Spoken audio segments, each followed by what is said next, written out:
ನೀಲಮಣಿ ಕಾಂತಿಗಳ ಹೊಯ್ಲಲಿ ಕಾಳರಜನಿಯೊಲಾಯ್ತು, ಮುತ್ತಿನ ಢಾಳ ಢವಳಿಸಲಾಯ್ತು ಚಂದ್ರಿಕೆ ತನುವ ಡೊಕ್ಕರಿಸಿ. ಮೇಲೆ ಹೊಂಬಿಸಲಾಯ್ತು ಮಾಣಿಕದೇಳಿಗೆಯ ಲಹರಿಯಲಿ, ವರರತ್ನಾಳಿ ರುಚಿಯಲ್ಲಿ ಚಂಡಿಯಾಯಿತು ದಿವಸ ಒಂದಿನಲೇ. ತೆಗೆಸಿದನು ಗಜದಂತಮಯ ಪೆಟ್ಟಿಗೆಗಳನ್ನು ಕರ್ಪೂರದ ತವಲಾಯಿಗಳ ಹವಳದ ಮಂಚವನು ಮಣಿ ಖಚಿತ ರಚನೆಗಳ. ಬಿಗಿದ ವಜ್ರ ಪ್ರಭೆಯ ಹೊನ್ನಾಯುಗದ ಖಡ್ಗ ಕಠಾರಿಗಳ ಝಗಝಗಿಪ ಹೊಂಗೆಲಸದ ವಿಚಿತ್ರದ ಜೋಡು ಸೀಸಕವಾ. ಗುಳವರೆಂಚೆಯ ಹಕ್ಕರಿಕೆ ಹಲ್ಲಳವ ಮಣಿ ಕಾಂಚನಮಯಂಗಳ ಕೆಲಸಗತಿಗಳ ಹೇಮರೇಖೆಯ ವಿವಿಧ ಚಿತ್ರಗಳ. ಬಿಳಿಯ ಚೌರಿಯ ಹೊರೆಗಳುರು ಹತ್ತಳದ ಕಟ್ಟಿಗೆ ಬೇಂಟೆಗಳ ಹದವಿಲುತದೀಯ ಶರಾಳಿಗಳ ತಂದಿಳುಹಿದರು ಚರರು. ಬಲಮುರಿಯ ಶಂಖಗಳ ಗಂಧದ ಬಲುಹೊರೆಯ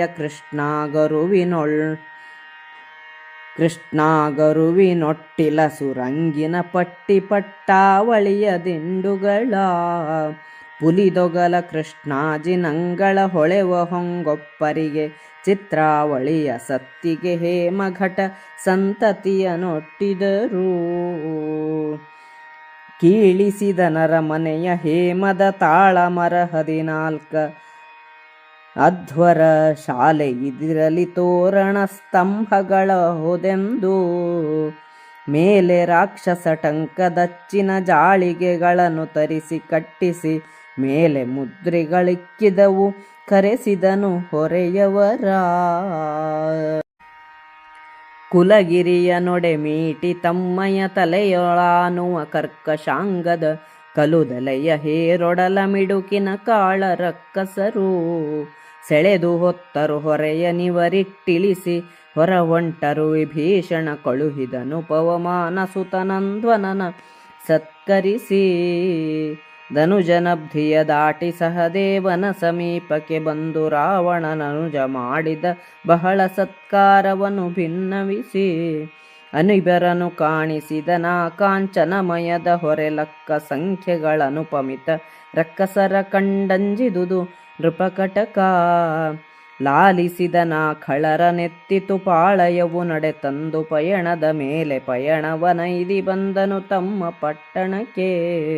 ಮೇಲೊಗೊವ್ವ ಸುಮ್ಮಾನ ಸಿರಿಯ ಚಢಾಳದಲ್ಲಿ ತಂದ ಖಿಳವಸ್ತುವನಾಲಯದೊಳೊಪ್ಪಿಸಿದನವನೀಪತಿಗೆ ಸಹದೇವಾ.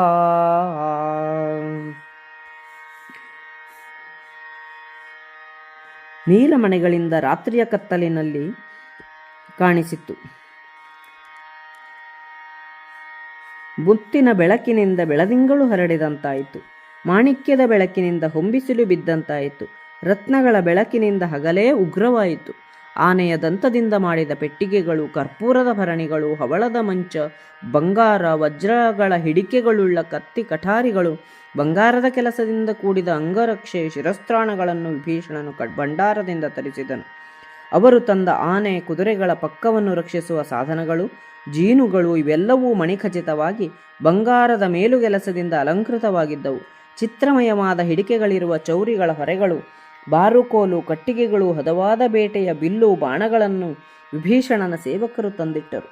ಬಲಮುರಿಯ ಶಂಖಗಳು, ಗಂಧದ ದೊಡ್ಡ ಹೊರೆಗಳು, ಕಪ್ಪು ಅಗರಿನ ಹೊರೆ, ಒಳ್ಳೆಯ ಬಣ್ಣದ ಪಟ್ಟಿಗಳ ದಿಂಡುಗಳು, ಹುಲಿಯ ಚರ್ಮ, ಕೃಷ್ಣಾಜಿನ, ಬಂಗಾರದ ಕೊಪ್ಪರಿಗಳು, ಚಿತ್ರ ವಿಚಿತ್ರ ಧ್ವಜಗಳು, ಬಂಗಾರದ ಕೊಡಗಳನ್ನೂ ತಂದಿಟ್ಟರು.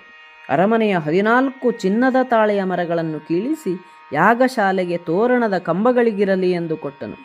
ಟಂಕಸಾಲೆಯಿಂದ ಹಣದ ಚೀಲಗಳನ್ನು ತರಿಸಿ ಅವಕ್ಕೆ ಮುದ್ರೆ ಹಾಕಿಸಿದನು. ಇಷ್ಟೆಲ್ಲ ವಸ್ತುಗಳನ್ನು ಹೊತ್ತುಕೊಂಡು ಹೋಗಲು ಆಳುಗಳನ್ನು ಕರೆಸಿದನು.